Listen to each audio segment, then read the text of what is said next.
जय हिंद दोस्तों। YouTube channel वंश स्टडी पर आपका हार्दिक स्वागत है। जी हाँ दोस्तों, आपका अग्निवीर का पेपर जिसमें भौतिक विज्ञान, ठीक है, रासायनिक विज्ञान और जीव विज्ञान, ये तीन विज्ञान हैं। ये तीनों विज्ञान हैं, 15 नंबर की आपके पेपर में आती है और 15 क्वेश्चन तीनों विज्ञानों से हैं। ठीक है, फिजिक्स का हो, केमिस्ट्री का हो या बायोलॉजी का है, इन तीनों से मिलाकर टोटल 15 प्रश्नों को आपसे पूछा जाएगा। और इन 15 प्रश्नों को पकड़ने के लिए हमने यहाँ पर 600 प्रश्नों को सबमिट किया है तीनों विज्ञानों से। तीनों विज्ञानों में 600 प्रश्न आएंगे आपके सामने। छोटा छोटा पार्ट डिवाइडेशन रहेगा, 20 से 50 प्रश्न एक एक वीडियो में आपके सामने रखे जाएंगे। आप इनको पढ़कर अपने पेपर में जाएं, आप 15 की 15 क्वेश्चन क्लिक करके आएंगे, ये गारंटी है। ठीक है, इस वीडियो यूट्यूब चैनल की खासियत अलग ही है आने वाले समय के लिए। और आप जुड़े हमसे, और जुड़ना पड़ेगा। अगर आपको अपना पेपर क्लियर करना है, अग्निवीर बनना है, तो आपको चैनल से जुड़ना पड़ेगा। और पहला ही क्वेश्चन बहुत ही मोस्ट इम्पोर्टेंट है, भौतिक विज्ञान का जनक किसे कहा जाता है। क्वेश्चन है, भौतिक विज्ञान का जनक किसे कहते हैं। तो इसमें 4 ऑप्शन दिए गए हैं। आइजैक न्यूटन है पहला ऑप्शन, बी ऑप्शन है आइंस्टीन, सी ऑप्शन है गैलीलियो और डी ऑप्शन है इनमें से कोई नहीं।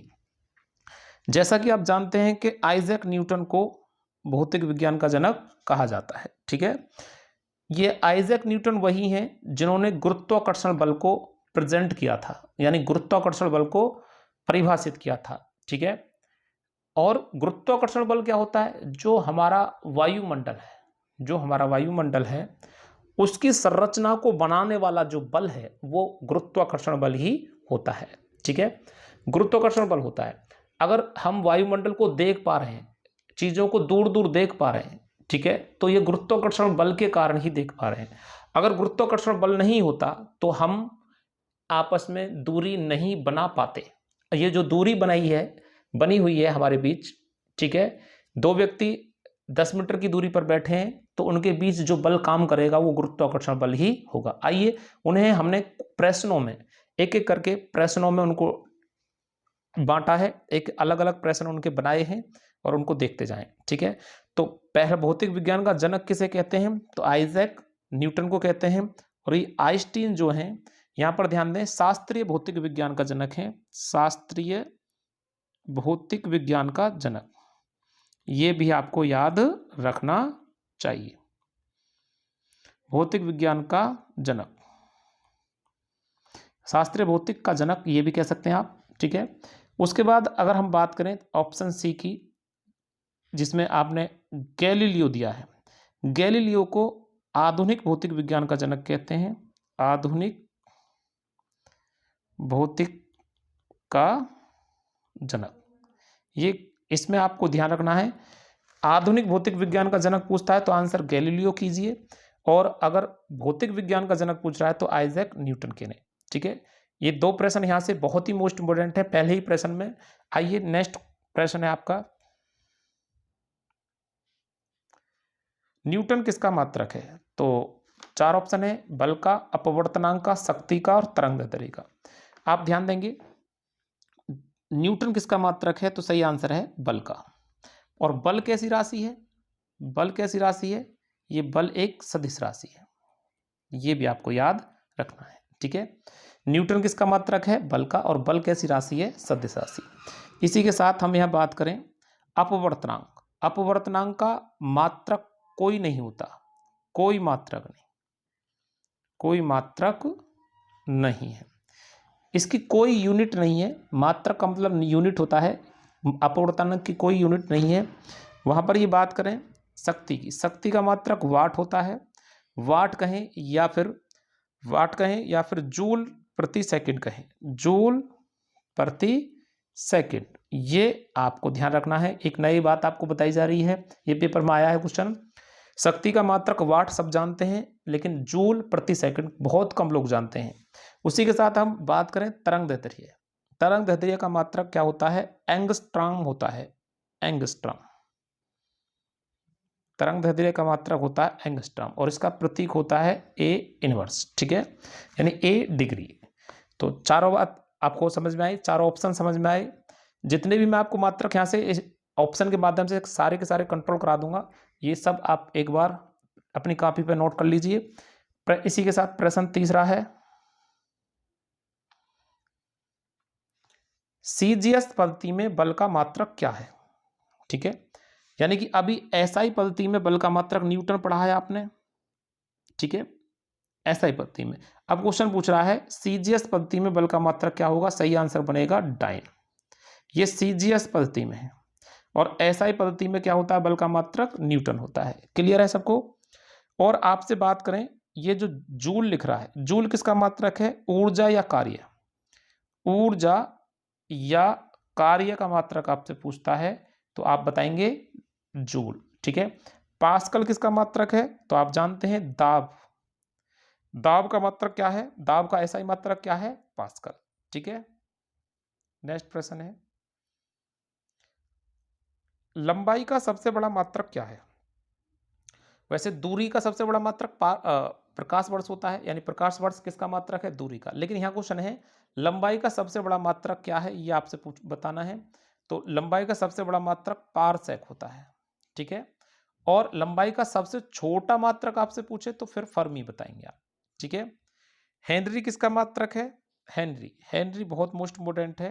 हेनरी किसका मात्रक है? स्वप्रेरण। स्वप्रेरण नाम आएगा या फिर एक आएगा प्रेरकत्व।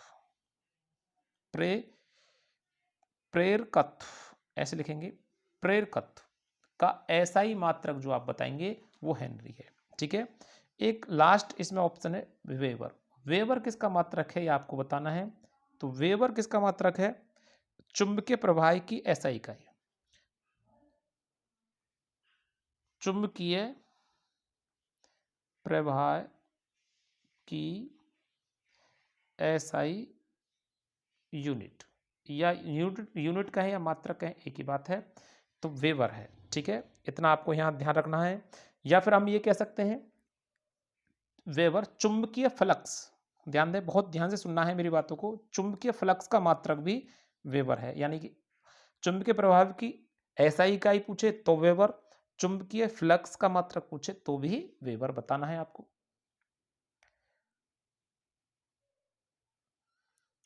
आपको क्वेश्चन नंबर 5 में मिलता है, इसमें आपको ढूंढना है कि 1 kg राशि का वजन कितना होता है, और वो आपको ऑप्शन में दिखाना है। 9.8 न्यूटन में लिख रहा है, बी ऑप्शन 9 न्यूटन है, फिर 3 न्यूटन है, या इनमें से कोई नहीं। ये चारों ऑप्शन में से एक सही बताना है। 1 kg राशि का वजन कितना होता है? तो इसमें 1 kg राशि का वजन होता है 9.8 न्यूटन। बोलो कोई दिक्कत? W बराबर mg से इसको हम सॉल्व करते हैं। m द्रव्यमान होता है, g गुरुत्व त्वरण होता है।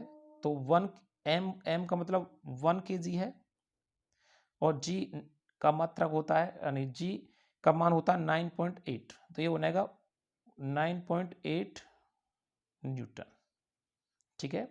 इस तरह से भी आप निकाल सकते हैं या याद रख सकते हैं। 1 kg राशि का वजन होता है 9.8 न्यूटन। पहला ऑप्शन इसका ठीक है। नेक्स्ट क्वेश्चन है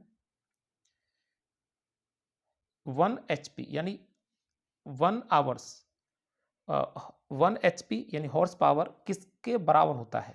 ठीक है, तो ये जैसा कि आप जानते हैं 746 वाट के बराबर होता है, ठीक है। और एक चीज और आप यहां से ध्यान रखें, वाट के बराबर होता है, किलो वाट के बराबर नहीं होता है, ये भी आपको याद रखना है। कभी आप किलो वाट वहां पर करके आए, 746 वाट के बराबर होता है। इसमें एक प्रश्न और आपको याद रखना चाहिए, -273 डिग्री जो सेल्सियस है, ये परम शून्य ताप का मान है। परम शून्य ताप का जो मान होता है वो -273 डिग्री सेल्सियस होता है। कोई दिक्कत इतना नहीं है। प्रश्न 7 है आपके सामने, प्रतिरोध यानी रेसिस्टेंस का मात्रक बताओ या यूनिट बताओ। ये बहुत ही मोस्ट इम्पोर्टेंट क्वेश्चन है, और अग्निवीर भैया इस पर लिख लो, एज ही इस पर लिख सकते हैं। अग्निवीर का सबसे मोस्ट इम्पोर्टेंट क्वेश्चन है, प्रतिरोध का मात्रक क्या है? तो प्रतिरोध का मात्रक है ओम। क्या है? ओम। बहुत ही मोस्ट है, प्रतिरोध का मात्रक क्या है? ओम। कोई दिक्कत? ओम प्रतिरोध का मात्रक है, और एक क्वेश्चन और आप इसमें जोड़ सकते हैं, विशिष्ट प्रतिरोध का मात्रक। विशिष्ट प्रतिरोध, अगर आपसे यह पूछता है का मात्रक बताएं, तो आप बताएंगे ओम मीटर। क्या बताएंगे? ओम मीटर। प्रति मीटर नहीं है, खाली ओम मीटर है। कोई क्लियर?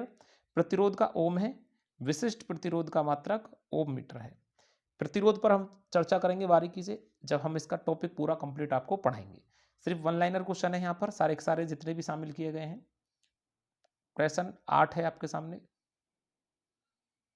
प्रश्न 8 के बारे में पढ़िए। जिस बल से पृथ्वी वस्तुओं को अपनी ओर खींचती है उसे क्या कहते हैं? जिस बल से पृथ्वी वस्तुओं को अपनी ओर खींचती है उसे गुरुत्व कहते हैं, यानी ग्रेविटी कहते हैं। अब मैं 4 ऑप्शन के बारे में नहीं बताऊंगा क्योंकि वीडियो बहुत ज़्यादा लंबा हो जाएगा अगर इस तरह से काम करेंगे तो। जिस बल से पृथ्वी वस्तुओं को अपनी ओर खींचती है उसे कहते हैं गुरुत्व, यानी ग्रेविटी कहते हैं। नेक्स्ट है, इसी से जुड़ा हुआ क्वेश्चन है आगे भी। दो पिंडों के बीच लगने वाले बल को कहते हैं, क्या कहते हैं? दो पिंडों के बीच जो बल लगता है उसे क्या कहते हैं? आपको ये आंसर बताना है। ऑप्शन ए गुरुत्व कहते हैं, त्वरण कहते हैं, आवेग कहते हैं, या गुरुत्वाकर्षण कहते हैं। तो दो पिंडों के बीच, जैसा कि मैंने बताया था, दो पिंडों के बीच लगने वाला बल गुरुत्वाकर्षण बल होता है। ठीक है, यानी कि दो व्यक्तियों के बीच भी हम तुम आपस में बैठ के अगर हम पढ़ाई भी कर रहे हैं तो हम दो आपस में चिपक नहीं रहे, इसका मतलब यह है हम गुरुत्वाकर्षण बल हमारे बीच काम कर रहा है। ठीक है, इसके बाद है प्रश्न 10। गुरुत्व त्वरण बहुत ही मोस्ट है भैया, एक्सीलरेशन जी का मात्रक बताना है। ठीक है, गुरुत्व त्वरण जी का मात्रक आपको बताना है। या थोड़ा इंग्लिश में गड़बड़ हो गया है। त्वरण को एक्सीलरेशन कहते हैं, या तो ग्रेविटी एक्सीलरेशन बोला जाएगा। तो ये थोड़ा इंग्लिश में मिस्टेक हुआ है, यहाँ थोड़ा डाउट है, आप इसे देख लेंगे। और एक्सीलरेशन बोल देंगे तो भी कोई समस्या नहीं है। तो गुरुत्व त्वरण आप हिंदी में याद रखें, गुरुत्व त्वरण जी का मात्रक क्या है? ठीक है, ये आपसे पूछा जा रहा है, बहुत ही मोस्ट इंपोर्टेंट क्वेश्चन है। आप इस पे भी इजी लिख सकते हैं। ठीक है, 2024 में पूछे जाने वाला प्रश्न है। ठीक है, ये आएगा बेटा, छाप दो इसको, ये पेपर में आने वाला क्वेश्चन है। ठीक है, तो ये होता है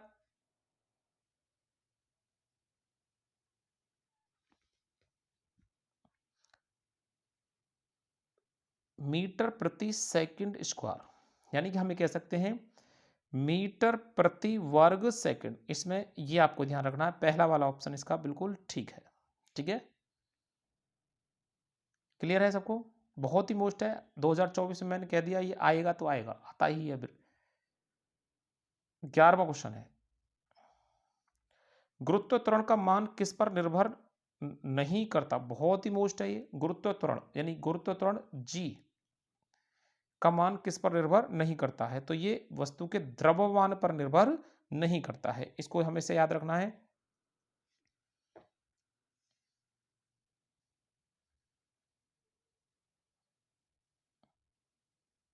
इसके लिए एक एग्जांपल समझ लीजिए, दो वस्तुओं को भिन्न भिन्न द्रव्यमान की ऊपर से नीचे गिराने पर वे एक साथ पृथ्वी पर पहुंचेंगी। यानी भिन्न भिन्न द्रव्यमान की अगर दो वस्तु लेते हैं, ठीक है, तो वो एक साथ ही पृथ्वी पर पहुंचती हैं। इसका डिटेल ये है।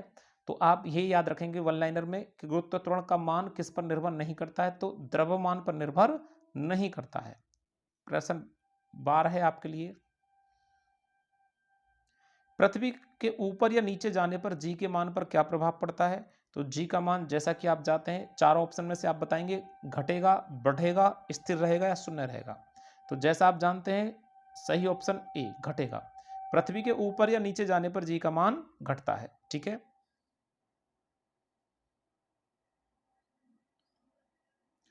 प्रश्न 13 है आपके लिए, पृथ्वी के केंद्र पर किसी वस्तु का मान कितना होता है? पृथ्वी के केंद्र पर किसी वस्तु का मान कितना होता है? तो आपको ये बताना है, चार ऑप्शन से घटेगा, बढ़ेगा, स्थिर रहेगा या शून्य रहेगा।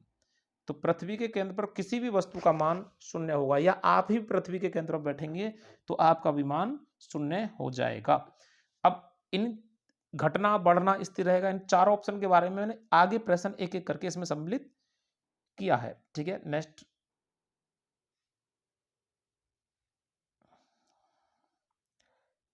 प्रश्न 14 है आपके सामने। किसी वस्तु पर लगने वाला या लगने वाले गुरुत्वाकर्षण बल को कहते हैं, क्या कहते हैं? अगर हम किसी वस्तु पर गुरुत्वाकर्षण बल आरोपित कर रहे हैं तो उस बल को क्या कहते हैं अपनी भाषा में? तो हम इसे कहते हैं भार कहते हैं। क्या कहते हैं? वेट। ठीक है। W बराबर mg ये आरोपित होता है किसी भी वस्तु पर। ठीक है। और भार कैसी राशि है? आपको बताना है सदिश राशि है। ठीक है। और भार का मात्रक भी न्यूटन ही होता है। ये भी बहुत मोस्ट है। भार का एसआई मात्रक आपसे पूछे, भार का एसआई मात्रक, ये किसी भी किताब में नहीं लिख रहा है क्वेश्चन, आप देख सकते हैं। मात्रक, भार का एसआई मात्रक भी न्यूटन होता है और बल का मात्रक भी न्यूटन होता है। ये आपको मैंने बताया। क्लियर है इतना? आगे बी ऑप्शन में आवेग, पृष्ठ तनाव, नियतांक, इनके मात्रक भी आगे मैंने सबमिट किए, एक एक प्रश्न बनाया है बड़ी मेहनत से। आप बस पढ़ते चले जाएं, कोई समस्या नहीं आएगी। ठीक है। प्रश्न 15 है आपके सामने। सार्वत्रिक गुरुत्वाकर्षण नियतांक यानी कि बड़ा जी, कैपिटल जी की खोज किसने की थी? बहुत ही मोस्ट है। आइजैक न्यूटन ने, हेनरी कैवेंडिश ने, अल्बर्ट आइंस्टीन ने या जेम्स वाट ने? तो आपको सही आंसर बताना है इसमें कौन सा है। तो मैं आपको बताता हूं, इसमें बी ऑप्शन सही भी है बिल्कुल, हेनरी कैवेंडिश ने। आपको अगर स्पीड ज़्यादा लग रही है तो आप स्पीड को स्लो करके देख सकते हैं वीडियो को। ठीक है। धीरे धीरे लिखें, आराम से वीडियो को ही देखें और क्वेश्चनों की पहचान करें, लिखने पर ज़्यादा ध्यान ना दें। और वो आपकी हेडक है कि अगर आपको लिख के अच्छा याद होता है तो आप लिख सकते हैं, नोट्स बना सकते हैं। ठीक है। 16वां प्रश्न है, निरंतर गुरुत्वाकर्षण का चिन्ह क्या है?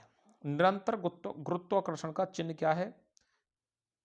तो आप बताएंगे कैपिटल जी। इसमें से सही आंसर होगा सार्वत्रिक गुरुत्वाकर्षण यानी कि जी, कैपिटल जी की बात कर रहा है। निरंतर गुरुत्वाकर्षण का चिन्ह है जी। इसी के साथ प्रश्न 17 है आपके लिए। संवेग का एसआई मात्रक क्या है? संवेग को इंग्लिश में मोमेंटम कहते हैं, तो मोमेंट का एसआई यूनिट बतानी है आपको क्या है। तो इसमें 4 ऑप्शन दिए हैं और इसमें ज़्यादा देर नहीं करेंगे, पहले ऑप्शन पे जाएंगे बिल्कुल। और न्यूटन सेकंड क्या होता है? Newton second. याद रखें, न्यूटन सेकंड होता है, ना कि आपका न्यूटन प्रति सेकंड होता है। Newton second. ठीक है। न्यूटन सेकंड होता है, प्रति नहीं होता। देखो बहुत स्टूडेंट इसमें न्यूटन प्रति सेकंड में चले जाते हैं आंसर के साथ, तो न्यूटन सेकंड। क्लियर है?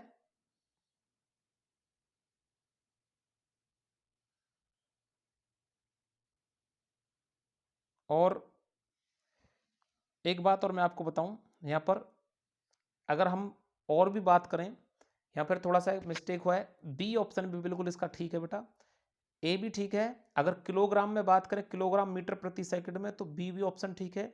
और ग्राम सेंटीमीटर प्रति सेकंड में बात करें तो ये भी ठीक है। तो इसके बेटा चारों आंसर ठीक है, मतलब तीनों विकल्प ठीक है। संवेग का ऐसा ही मात्रक तीनों ठीक है। न्यूटन सेकंड, किलोग्राम मीटर प्रति सेकंड, ग्राम सेंटीमीटर प्रति सेकंड। ग्राम में पूछे तो तीसरा वाला ठीक है, किलोग्राम में दूसरा वाला ठीक है, और न्यूटन के लिए पूछे न्यूटन में तो ये पहला वाला ठीक है। अब इनमें संबंध होता है बेटा, ये न्यूटन, किलोग्राम और ग्राम, इनमें आपस में संबंध होता है। तो इसको मैं जैसे ही संवेग को जब डिटेल से कभी आपके सामने पेश करूंगा तब आप इसे पढ़ लेना, लेकिन आपके काम यहीं से चल जाएगा, अग्निवीर का काम यहीं से क्लियर हो जाएगा। तो सही ऑप्शन एक ही ऑप्शन आएगा इनमें से, तीन ऑप्शन नहीं आएंगे, एक ही इसमें ऑप्शन आने वाला है, और जो सबसे ज़्यादा आता है वो पहला वाला ऑप्शन है। ठीक है। तो मैं यहाँ पर दोबारा बता दूँ, इसके तीनों ही विकल्प ठीक हैं, यानी उपयुक्त सभी सही आंसर होगा। ये मैं एक बार फिर से क्लिक कर देता हूँ इसको। इसका सही आंसर होगा उपयुक्त सभी सही है, 17 का ऑप्शन डी सही है। ठीक है। न्यूटन सेकंड भी ठीक है इसका, किलोग्राम मीटर प्रति सेकंड भी मात्रक होता है, ग्राम सेंटीमीटर प्रति सेकंड भी आप मात्रक होता है किसका? संवेग का। प्रश्न नंबर 18 है आपके सामने। किस सिद्धांत या नियम के आधार पर वस्तु पानी में तैरती है?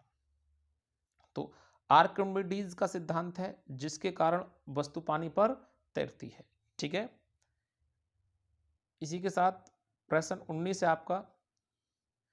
पानी के द्वारा किसी वस्तु पर ऊपर की तरफ लगाया गया बल क्या कहलाता है? तो जैसा कि आप जानते हैं वो उत्प्लावन बल कहलाता है। क्या कहलाता है? उत्प्लावन बल। यानी जित 5 किलो की कोई वस्तु पानी में जाएगी तो जितना उसका भार होगा उतना ही वो पानी अपने भार के बराबर पानी उसमें वस्तु प्लांट में से या ड्राम में से या किसी जिसमें आप डाल रहे हैं उसमें से निकालेगी वो। तो उत्प्लावन बल वही बल होता है जिस वस्तु का जितना भार होता है उस भार के बराबर पानी को विस्थापित करे तो वो उत्प्लावन बल होता है। ठीक है, तो ये कह रहा पानी के द्वारा किसी वस्तु पर ऊपर की तरफ जो लगाता है बल वो उत्प्लावन बल होता है। ठीक है, इसी के साथ लास्ट प्रश्न है 20। आपका पूरे 20 प्रश्न फिनिश होने जा रहे हैं। इसका आंसर आपको खुद बताना है कमेंट बॉक्स में। यदि आप इसका आंसर बता पाते हैं तो आपकी तैयारी ठीक है, और नहीं बता पा रहे हैं तो आप थोड़ा और मेहनत कीजिए। आने वाले समय अभी 1 महीना है, आप कंप्लीट करेंगे। 1 महीने में आपका पेपर होगा, तो जो भी कमियां हैं उनको पहले से पहले ही कंट्रोल कीजिए और उसके बाद फिर अपने अपने सपनों को साकार कीजिए। मिलेंगे नेक्स्ट वीडियो में नए टॉपिक के साथ। तब तक के लिए जय हिंद।